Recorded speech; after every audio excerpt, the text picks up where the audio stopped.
This is the JE Podcast, brought to you by Philadelphia Jewish Exponent and its parent company, Mid-Atlantic Media. Welcome to the Jewish Exponent Podcast. I am your host, Jared Safran.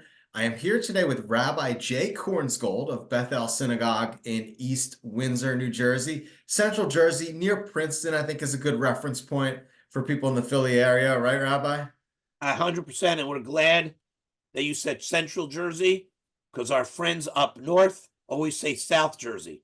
And so when I tell them, if we're in South Jersey, then what is Atlantic City? As a former resident of Central Jersey, I certainly believe that the label exists. I know it's an ongoing debate. But you are actually from Philadelphia. You're from a family of rabbis, as we wrote about a couple of years ago.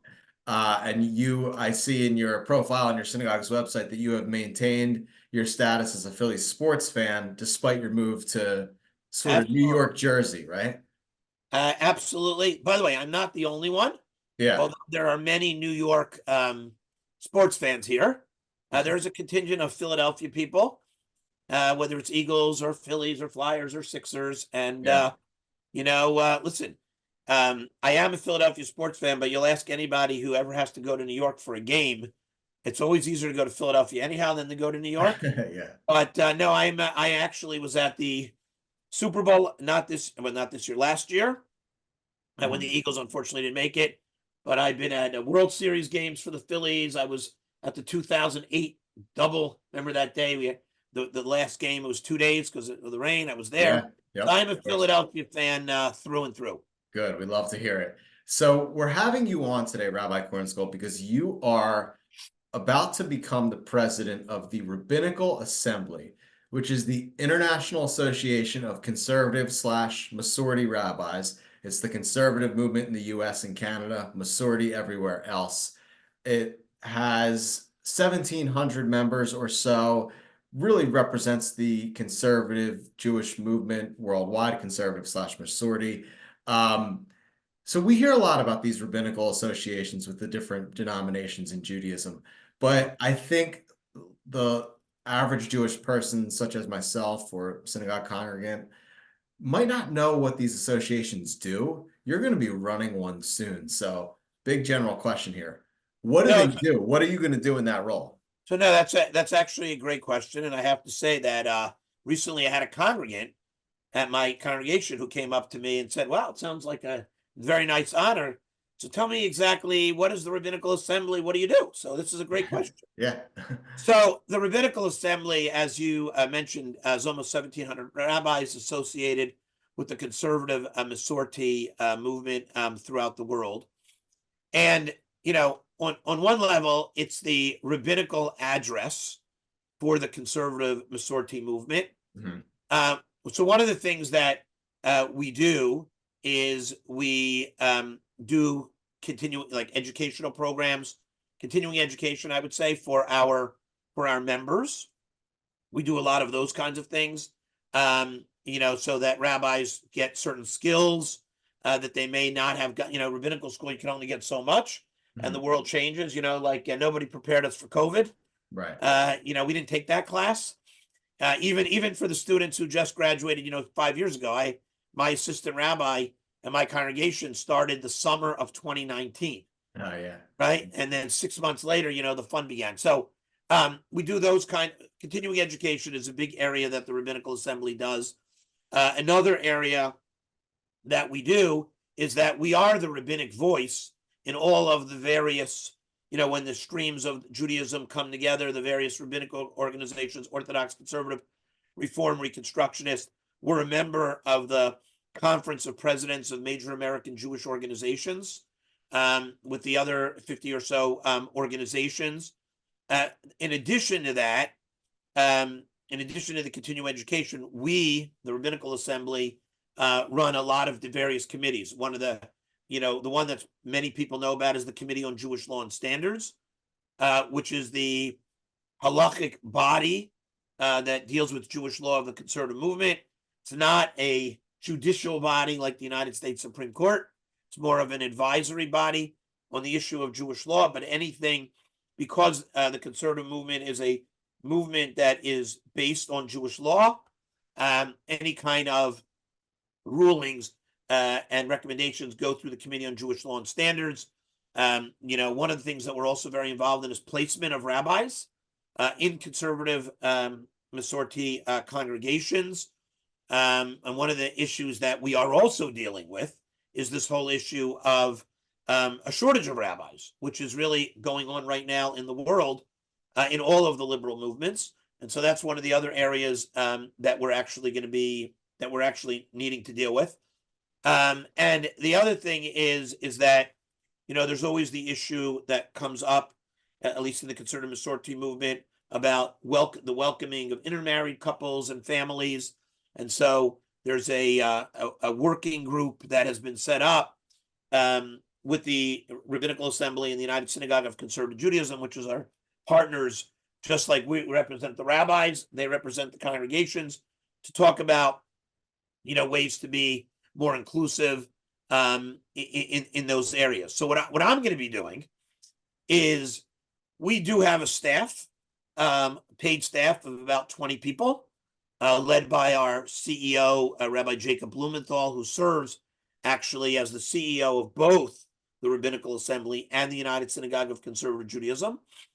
And so the staff is not only, the Rabbinical Assembly is based in New York, but we have staff kind of all over the place. We have an international person, we have someone at Los Angeles, we have people all over the place. And they're the ones that are really implementing, the daily programs.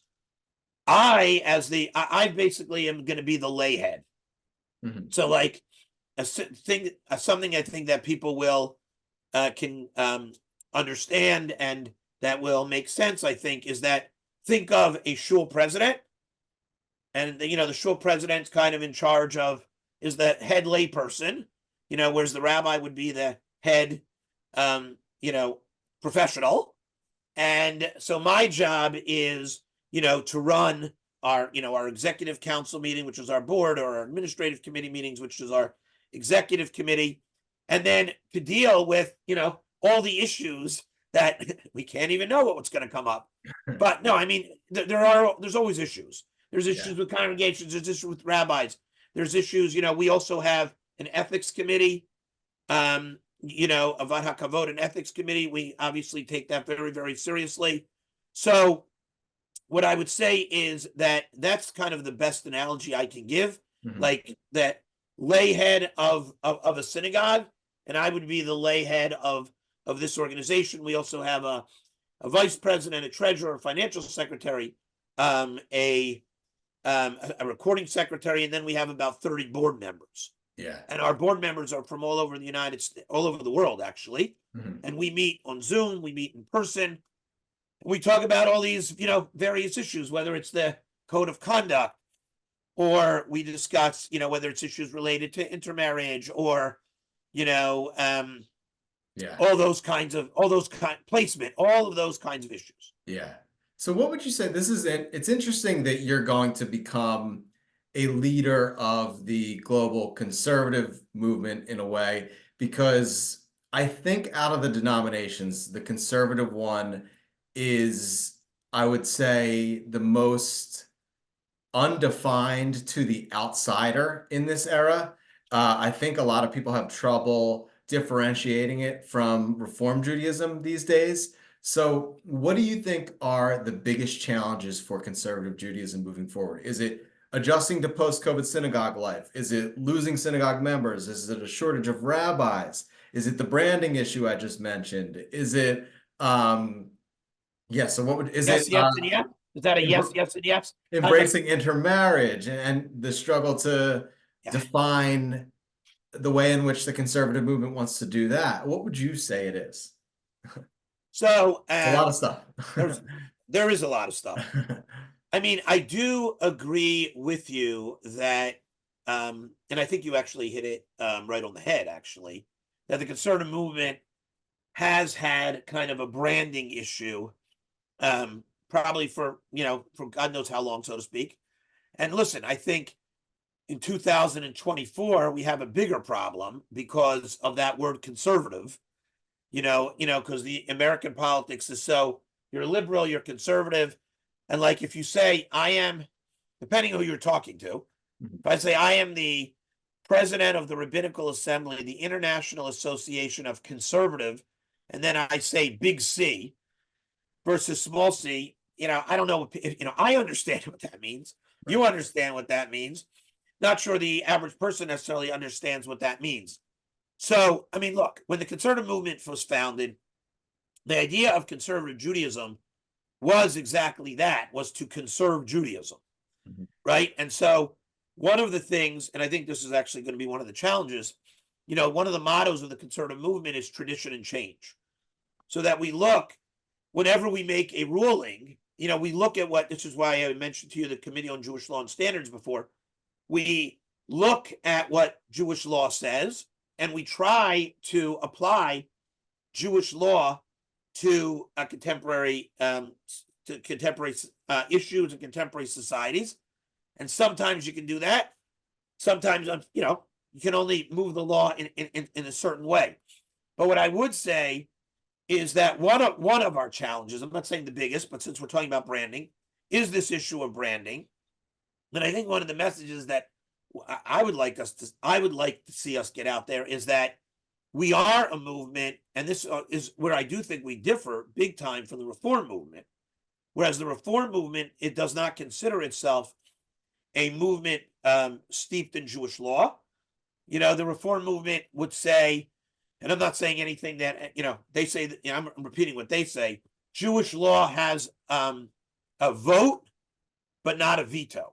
Whereas in the conservative movement, it has a veto. Yeah. So one of the messages I think that I think it's important for the Rabbinical Assembly, and I think it's important for the conservative movement, is to get out there that we are a movement that is steeped in Jewish law, but we also adapt to the contemporary situations that are going on, but try to do that and need to do that within the confines of Jewish law.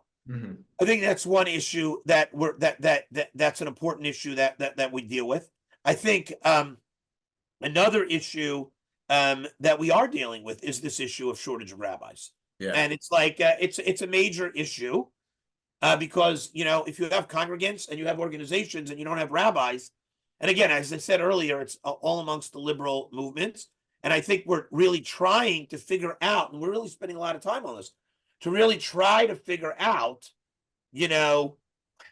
how do we encourage, I should say, younger people to decide on careers in the clergy. And by the way, this is not just a Jewish problem. It's going on in the Christian world too. Yeah. One of the things that you hear about amongst young people, and it's not just in clergy, is they call it the work-life balance.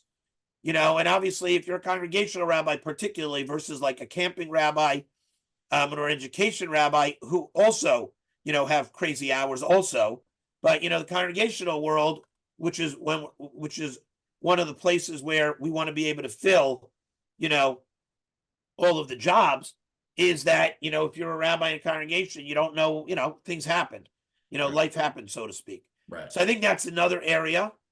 And I think another area that we also, you mentioned it, is the area of intermarriage, and we know that the intermarriage rate is up, right? Is to figure out a way, and to be welcoming, but and to be welcoming, and to see, while we're welcoming people, what we're able to do, what we may not be able to do, but to have intermarrieds realize that they do have a place in the conservative movement. And I think that one of the other things that I think in the conservative movement that we also need to do is we need to strengthen our synagogues. Yeah. And also strengthen not only the movement here in the United States, but I think that we have a place to strengthen conservative Judaism, Masorti Judaism throughout the world.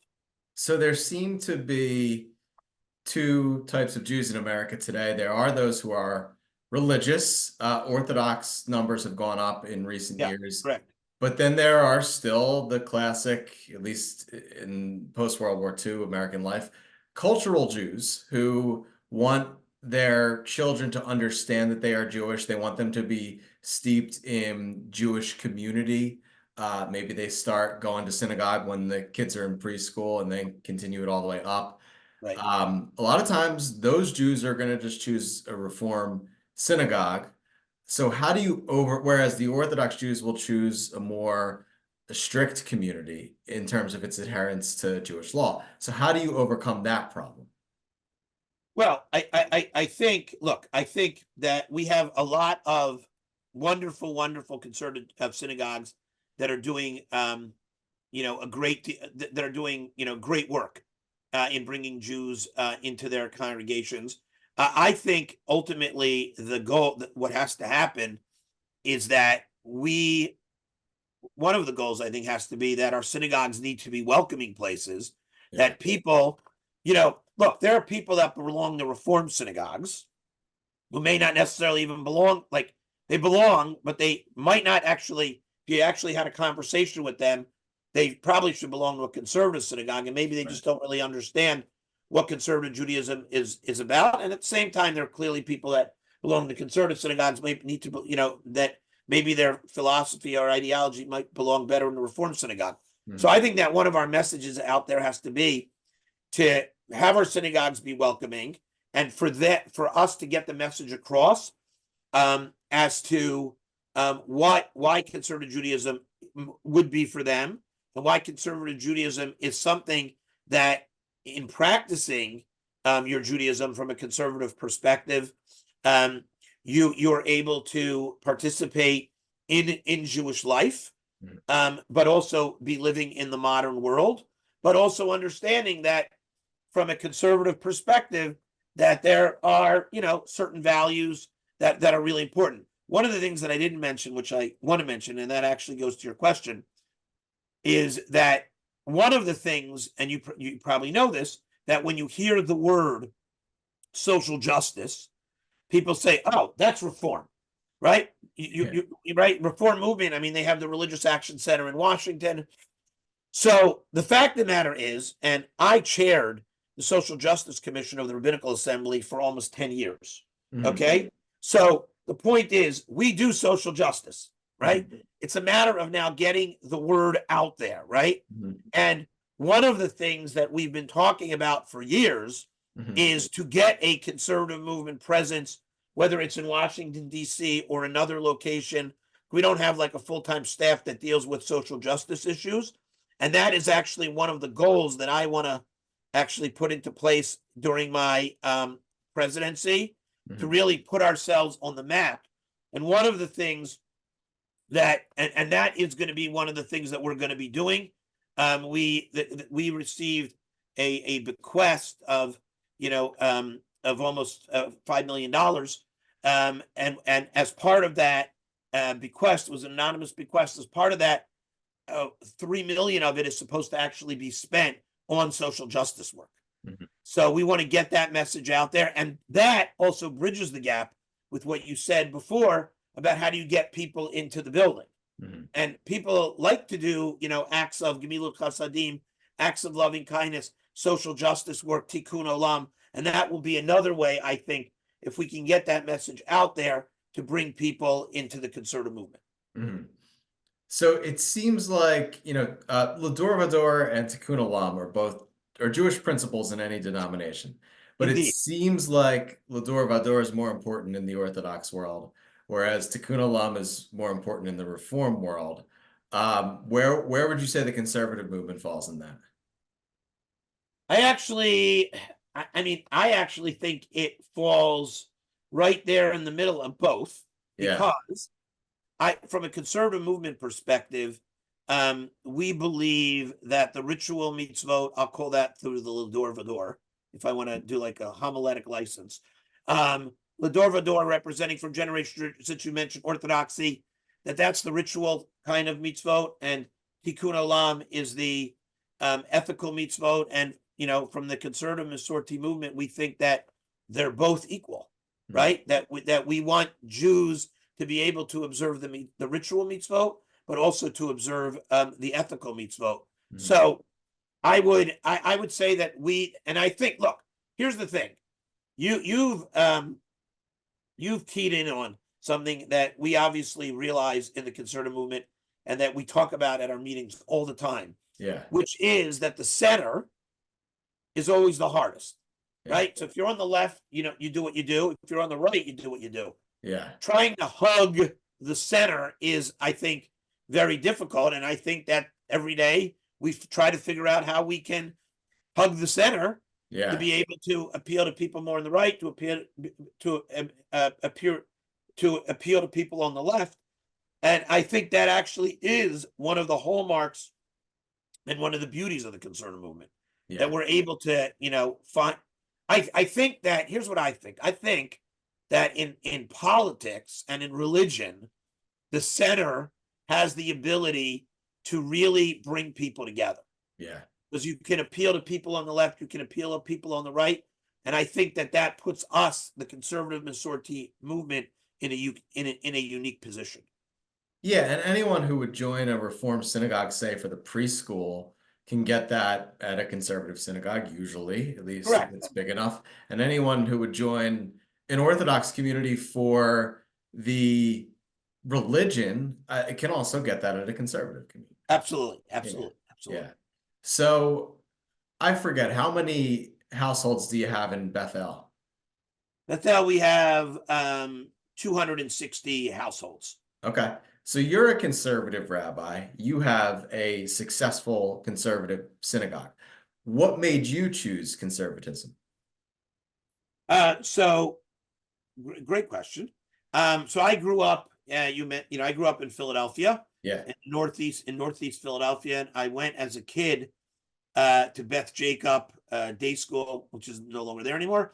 And then I went to Akiba Hebrew Academy, now Barak Hebrew Academy. And so when I grew up, so Beth Jacob was an Orthodox day school.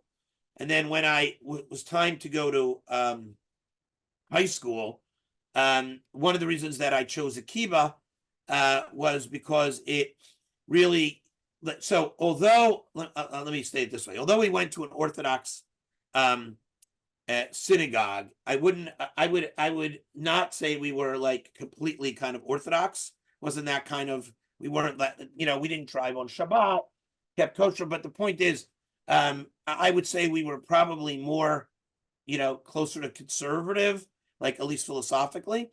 But what I was going to say is, and the reason I have to say that is because when I went to Akiba, the whole idea there, and that thing that appealed to me and actually my parents, was the idea that when you go to Akiba, one of the things you learn is different points of view.